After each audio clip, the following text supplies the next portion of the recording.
بہار الانوار جس کے 111 جلدیں، ہر جلد 550 صفحات پر مشتمل ہے، 52 سے 53,000 صفحات پر مشتمل ایک کتاب ہے۔ مگر اس کتاب میں آج تک درست ہے جو محققین ہیں بڑے ٹاپ کے ایک کا دکا اہل سنت پڑھ کے شیعہ ہو جائے۔ درست ہے کہ شیخ صدوق ابن بابوی سن 350 ہجری کے قدیم ترین عالم ہیں جن کی ساری کتابیں واشنگٹن ڈی سی میں لائبریری آف کانگریس میں ساری کتابیں محفوظ ہیں۔ درست ہے اس مقدس عالم دین نے 350 کتابیں لکھی، مگر ان کتابوں سے پڑھ کر طول تاریخ میں کتنے شیعہ ہوئے؟ درست ہے کہ شیخ طوسی رضوان اللہ تعالیٰ نے حوزہ نجف اشرف کے بانی ہیں، ان کی ہزاروں کتابیں باقی ہیں، امانی شیخ طوسی ہے، طبیان تفسیر قرآن ہے ان کی، اسی طرح سے ان کی ہزاروں کتابیں۔ کتنی کتابوں نے اب تک ہزاروں افراد کو شیعہ بنایا؟ درست ہے کہ بہت سے علماء اور محققین نے پڑھا ان کتابوں کو، ان میں سے ایک کا دکا شیعہ ہوئے ہیں، ایسا نہیں کہ نہیں ہوئے، مگر جس قلم نے اپنی زندگی میں 3 سے 4 لاکھ کو مکتبہ اہل بیت پہ داخل کیا ہے، حیرت ہے واقعہ، حیرت ہے۔ ڈاکٹر تیجانی تھی، اس میں کوئی بھی نہیں تھا، پہلا شیعہ تھا کتابوں کے ذریعے۔ یہی آپ کی خدمت میں عرض کروں، ملیشیا میں سب کے سب شافعی مذہب تھے، پہلا شخص جس کی کتابیں پڑھ کے اس وقت ملیشیا میں 10 سے 15,000 شیعہ ہیں، انہی کی کتابیں پڑھ کر ملیشین زبان میں چھپ چکی ہے۔ اسی طرح سے قاہرہ کا پہلا عالم شیعہ ہے، پڑھا لکھا عالم صالح الوردانی، جس کی کتاب میرے ہاتھ، اس کتاب کا نام ہے الخدعہ، دھوکہ، فریب کتاب کا نام ہے۔ کتاب ہے واقعاً مجھ جیسے طالب علم کے لیے اگر اجتہاد کرنا چاہے تو گویا اجتہاد کی منزل ہے، یہ ایک معمولی کتاب نہیں ہے۔ عرب اردو میں بھی چھپتی ہے جس کا نام ہے فریب۔ میں نے کل عرض کیا تھا کہ اس عشرے میں میری پوری کوشش ہوگی یہ افراد مکتبہ اہل بیت میں داخل ہوئے تو کس بنیاد پر داخل ہوئے، ان کے پیش نظر کون سی چیزیں تھی جن چیزوں نے انہیں کھینچا، اور اب اتنے ڈاکٹر تیجانی یہاں لکھتے ہیں کہ میری کتابوں پر بعض خود شیعوں نے بھی میرے ساتھ زیادتی کی، لکھتے ہیں، میں ان کی عبارت آپ کی خدمت میں پیش کرتا ہوں، ایک صلوات بھیجئے۔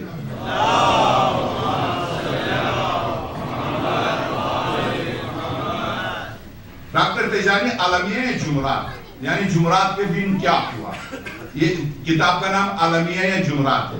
اس میں لکھتے ہیں کہ جی ہاں، میں یہ کتاب اسی شکرانہ شروع سے میں آپ کی خدمت میں ان کی کتاب کا ہر دور میں مسئلہ امامت و خلافت کے متعلق اہل علم نے کتابیں تصنیف کی اور مقالات لکھے، اور یہ مقالات سال کے 4 موسموں کی طرح ایک کے بعد دیگرے لکھے جاتے رہے۔ شہرستانی نے الملل والنحل میں بالکل بجا لکھا کہ امت اسلامیہ میں مسئلہ خلافت پر جس قدر نزاع ہوا ہے، اتنا نزاع کسی دوسرے مسئلے میں دیکھنے میں نہیں آیا۔ میں نے اپنی سابقہ کتابوں نے عوامل پر کافی بحث کی ہے جو مسلمانوں کی بدنصیبی اور زوال کا سبب بنے، اور بحمداللہ میری کتابوں کو قارئین کرام کے ایک طبقے میں کافی پذیرائی نصیب ہوئی۔ اس پذیرائی کا ایک سبب یہ بھی ہے کہ میں خود زندگی کے طویل عرصے تک اندھی تقلید میں مبتلا تھا، زندگی کے طویل عرصے تک میں اندھی تقلید میں مبتلا تھا۔ میں عرض کروں اس جملے پر اگر توجہ دے مسلمان، اگر توجہ دے کہ جا کے صرف اسی جملے پر توجہ دے، کیا مطلب؟ اندھی تقلید کی وجہ سے کون ہے جو علی کو چھوڑ کے معاویہ کو مانے؟ یہ صرف اندھی تقلید ہے۔ کون ہے جو حضرت فاطمہ زہرا صلی اللہ علیہ کو چھوڑ کر شہزادی کے مقابلے میں کسی کو مانے؟ یہ اندھی تقلید ہے۔ اگر کتاب اٹھا کے دیکھ لے، قرآن کریم اٹھا کے دیکھ لے کہ قرآن کریم نے شہزادی کو کس طرح سے پیش کیا، صرف قرآن اٹھا کے دیکھ لے۔ میں نے شاید کل یا پرسوں غدیر مباہلے کی مناسبت سے عرض کیا کہ واقعاً شہزادی کونین کے مقام کو صرف قرآن کے حوالے سے دیکھے، قرآن کریم کے حوالے سے دیکھے کہ زہرا کون ہے، کون ہے زہرا۔ جب آپ کہتے پیغمبر کی 3 اور بیٹیاں تھی تو آپ لے کر آئیے کسی اور بیٹی کی فضیلت میں ایک آیت لے کر آئیے، ایک آیت لے کر آئیے۔ ہمیں کیا غرض ہے؟ ہم تو قرآن کو مانتے ہیں، قرآن جس کو اٹھائے، خدا جس کو اٹھائے ہمارے سر پر، خدا جس کو گرائے ہم اس کو اٹھا نہیں سکتے۔ مسئلہ مکتبہ اہل بیت کا ہے کہ خدا جس کو گرائے ہم اس کو اٹھا نہیں سکتے، اور اس کو اٹھانا بھی ہم حرام سمجھتے ہیں، اس لیے کہ خدا نے گرایا ہے۔ یہاں پر کہتے ہیں کہ میں ایک طویل عرصے تک اندھی تقلید میں مبتلا رہا اور دل میں امٹنے والے سوالات کی زبان پر لانے کی جرأت نہیں کر سکتا تھا۔ دل میں سوالات اٹھتے تھے مذہب سے متعلق، میں جرأت نہیں کرتا تھا۔ کیوں؟ جرأت زبان پر لانے کی جرأت نہیں کر سکتا تھا۔ پھر اللہ تعالیٰ نے مجھ پر خاص کرم کیا اور اس اندھی تقلید کے حلقے سے مجھے باہر نکالا اور حقیقت کی معرفت عطا فرمائی اور ادراک حق میں مانع پردوں اور حجابات کو میری نگاہوں سے دور کر دیا۔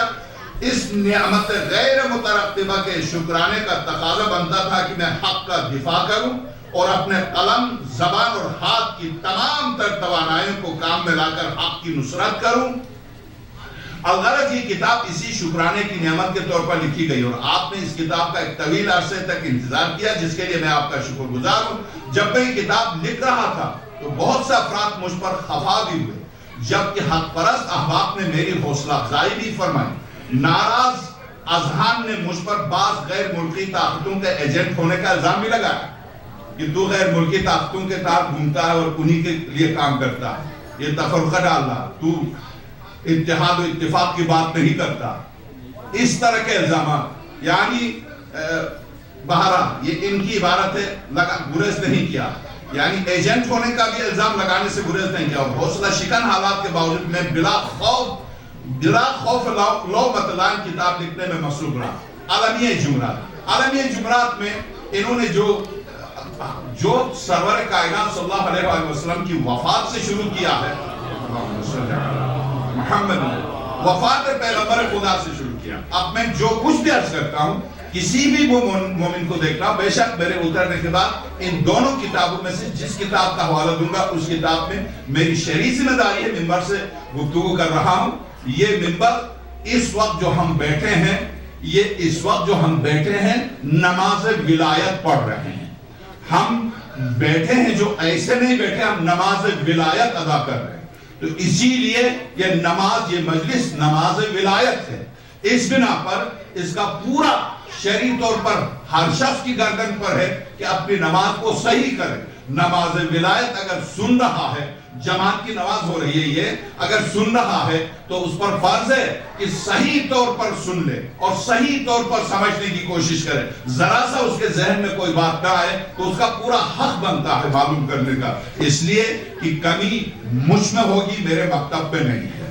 اور میری ذمہ داری ہے، جب میں نے یہ لباس پہنا تو میری ذمہ داری ہے کہ میں کہیں سے بھی حق کو تلاش کر کے لا کے اس منبر سے آپ کے سامنے پیش کروں، یہ میری ذمہ داری ہے۔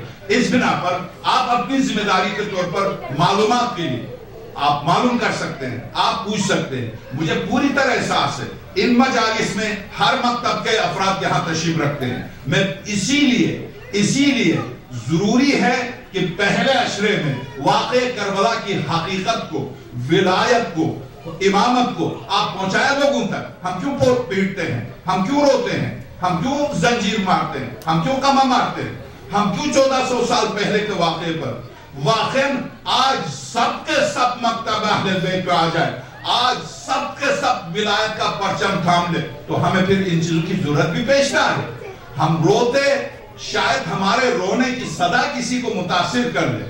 ہم پیٹتے ہیں، شاید ہمیں پیٹتے ہوئے دیکھ کر کوئی آ کے پوچھے ہم سے کیوں، ہم بتا سکیں۔ اس کی وجہ امام پنجم کا وصیت نامہ ہے۔ آقا امام باقر سلام اللہ علیہ نے وصیت فرمایا، اپنی جائیداد کا 1/3 سلس 1/3 اپنی کل جائیداد کا 1/3 وقف کیا۔ وقف کر کے امام صادق سلام اللہ علیہ سے فرمایا، میرے نور نظر میری وصیت ہے 10 سال تک مقام منی میں حج کے دوران مجھ پر 10 افراد کو معین کرو، مجھ پر روئے۔ وصیت امام باقر سلام اللہ علیہ۔ فلسفہ کیا ہے؟ میرے امام پنجم درست ہے کہ کربلا میں آپ 4 سال کے تھے، درست ہے کہ آپ حضرت سکینہ کے جتنے مسائل گزرے سب میں امام باقر برابر کے شریک ہیں، درست ہے کہ اس منزل سے گزرے، طوفان نوح سے گزرے میرے 5 امام، مگر کیا ان واقعات پر رلانا چاہتے تھے؟ آپ کا فلسفہ کیا تھا اس وصیت نامے کا؟ حضرت امام پوری رحمۃ اللہ علیہ فرماتے فلسفہ امام پنجم کا یہ تھا کہ واقع کربلا کو گھر گھر اور ہر فرد تک پہنچا دے۔ اس کا انتظام کیا حضرت نے؟ انتظام یہ کیا کہ وصیت کی، امام صادق صلی اللہ علیہ وسلم سے فرمایا 10 افراد کو ایام حج میں مقام منا پر مجھ پر روئیں، اور ان افراد کو میری کل جائیداد کا 1/3 دو، ان کو دو، تاکہ وہ وہاں پر باقاعدہ روئیں۔ آخر ایک سال جائیں گے، پوچھیں کیوں روتے ہیں؟ امام پنجم کی سیرت بیان کریں۔ دوسرے سال جائیں گے تو کیا وہی بتائیں گے گزشتہ سال بتایا؟